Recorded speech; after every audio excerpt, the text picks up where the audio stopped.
Monday, 5th October, indeed it is. I do hope that you're enjoying your Monday afternoon. This is WTV News Review. Always a pleasure being your host. My name is Elijah Mwangi. Today we start our review with quite a sad report because according to a report released here in Kenya, cases of defilement within families are hitting shocking levels, and the Chief Justice Zizi Willy Mutunga sounds alarm as 6,000 more cases of sex abuse of young children were reported in 2014. To discuss some of these stories, I'm joined by one of the news anchors here at WTV, Nelly Milia. Thank you very much for finding time for us, Nelly. Thank you, Elijah. It's my pleasure being here. Yes, indeed. Now, we start our review with quite some shocking statistics here because, as I have said, having over 6,000 cases of sex abuse of young children reported in 2014, that's rather, we are doing very badly as far as managing these cases. Yes, very, very badly, because one of the things is that incest is one of the major cases where you see families are, the leaders in the family, these are the fathers, are defiling their children. Yet these children look up to them as the protector, the security man, the man who guides you on a daily basis on how to grow about life and everything. And then you get to rob a child their confidence, you rob their trust in you. And it is very shocking and sad because Kenya, we're looking at a situation where we're becoming a big economic country, a big country, I mean, a country that gets to another level of even social development. And then such cases coming up, then there's a big gap in the society. I think there is a big gap, and this is why we ask, since when did the rain start beating us? Because when you see the person who is meant to protect the young one now turning out to be a monster and defiling the young one, you are left asking yourself so many questions. Is it the issue of parenting, or where are we getting it wrong? Because in fact, there is one story that has been told here, and this is not strange. Such cases have been written, have been told day in, day out. And you see, in November 25th, 2009, there is a certain lady or certain girl, to use that term, who was outside playing with her 16-year-old brother. Then she was summoned by the father, and the father wanted her to fetch a glass of drinking water. But so when she hurriedly went to get the water and then take it to the father in the house, that was only a bait. No water was needed. Yes. So when Miriam, not her real name of course, went inside there, she was raped, she was abused. And then the brother who was playing outside, after hearing some, some commotion and all that, he went there to find out what exactly was happening to the sister, only to find the father defiling her. Yeah. So I think such cases are quite disturbing. Shocking reports. Very disturbing. That has been given here. Yes, very disturbing because even our laws, when the case goes to the court and a bond is given, then the man is walking free out here again. That is really wrong. I think some of these things need to be reviewed because you have robbed a child their confidence, their trust, and their ability to even want to look up and say, I'm ready to soldier on with life. And then now the law here is not also protecting the children. Yeah, talking of the law, according to the 2015 bail and bond policy, of course, people, or rather when you find yourself on the other side of the law, sometimes you can be granted bail.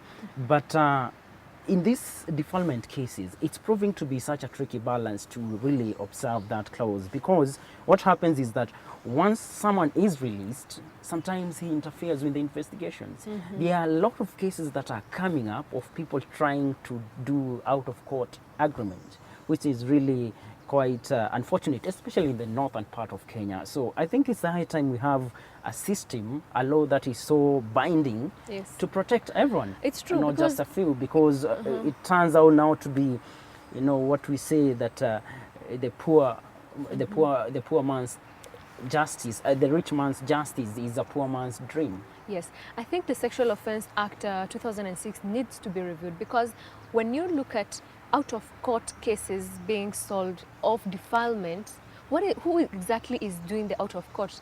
The father and the child? Surely a child has no option, because at the end of it all, they go back to the home.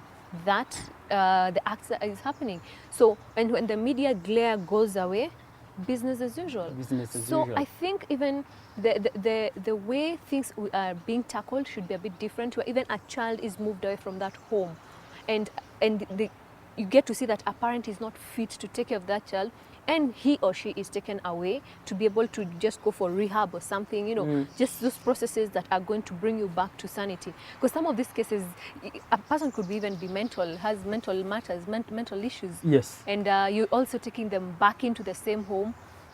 Honestly, it is quite sad. Shocking statistics here, concern over rising cases of defilement. In fact, going by the numbers, you see that in 2014, over 6,000 more cases were presented in court. And in addition, this was in addition to the 7,000 cases recorded the previous year. So in total, the country had 13,828 cases in courts in various parts of the country, or counties rather. And you find some counties that are badly hit. It's Western Kenya. A county that is being mentioned here is like Vihiga. Yes. Simply because of this, trying to settle these cases out of court. And this, in the long run, kind of encourages that kind of unacceptable behavior. So it's the high time we try and we get those people that are committing these heinous crimes Yes. being brought to justice. And that's our call to action. Something must be done, whether it's concerning our laws or our morals. There need to be what we can call a radical change needs to happen. And because Nelly, if we go with these numbers, then 2016 will find us doing really badly. And you know, a country that does not recognize and respect women is a country that will not go far. That's true. according even to the Barack Obama when he visited Kenya Yes. about 2 months ago. That's what he said. Yes. So I think there is a concern over these rising cases, and something needs to be done. But the good thing on the other side, when it comes to respect for women, and you see that our president scores very big on gender rule. Yeah, where with the appointments that happened recently, Yes. we get to see that 11 of the 114 women proposed have PhDs. Sorry, Yes. and you get to see that. According to the statistics, he's really done so well. I don't know what you think of that.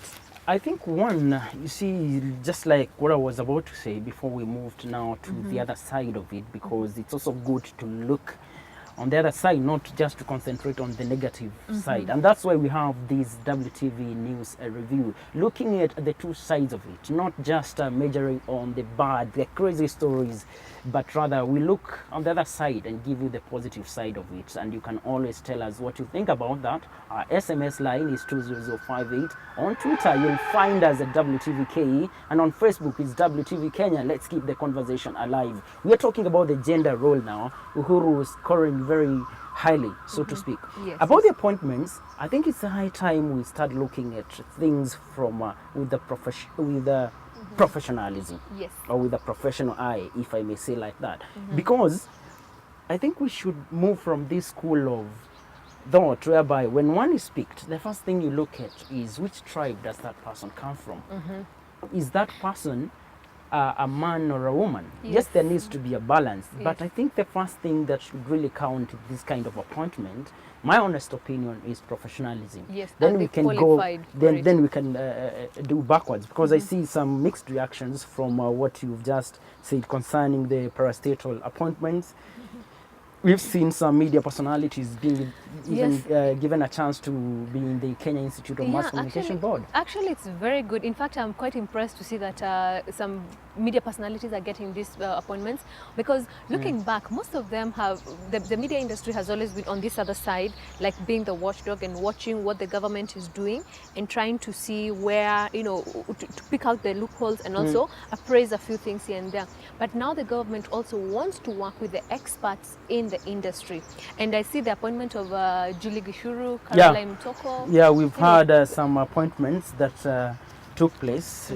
in regards to some of the parastatals, and one of them is Kenya Institute of Mass Communication. And we are seeing a trend whereby even the media personalities are being given the chance to be in these boards.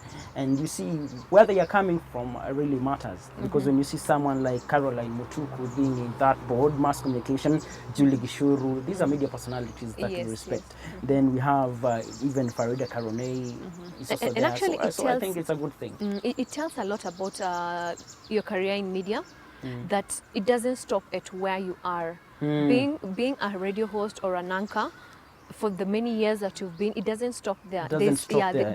There's something bigger ahead. And actually it's quite encouraging to know that once you're off the screen, people have realized also that your value and the ability for you to propel other industries. So good luck to them. And we applaud them, all the best. Now, looking at the statistics here about Uhuru scoring big time on gender role.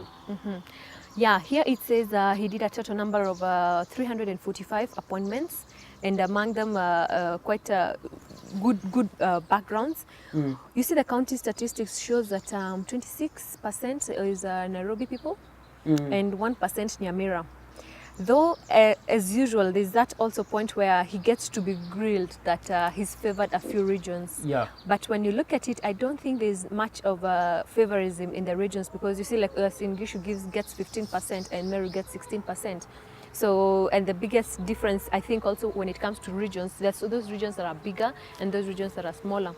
But I think also looking at the bigger picture is what is going to happen. You don't need to have many people in a region leading, while you can have few people who are going to do a great job. That's how I look at it. Yeah, I think, first things first, I think this is good for presidents scoring big time when it comes to gender role. And most importantly, as we've said, the issue of performance.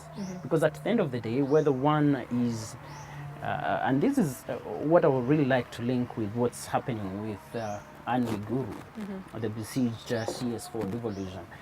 Many people, there are some quotas, they have been saying the main reason why Guru is still there in office. Some are saying, she's in good books with the president and all that. Others are simply saying the main reason why you are attacking Guru is because she's a woman. So I think it's the high time we learn now to where to draw the line between some personal attacks and some professional attacks. At work we say there's nothing personal, it's just business. It's just business, yes. So as far as Uhuru is scoring like this, I think the people who are appointed should also take that as a challenge for them to deliver.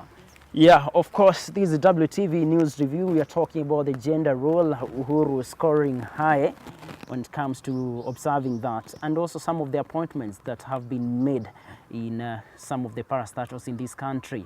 Mixed reactions across board. There are those that are feeling those appointments were fair, others are feeling that some counties, or rather some communities, have been sidelined, but we wish them the very best, and I believe we should give them time to perform. Now, at this point, we take a short break, but don't go far, because we shall be right back with more news stories. Remember, this is WTV, your Biashara channel. More business coming up after the break.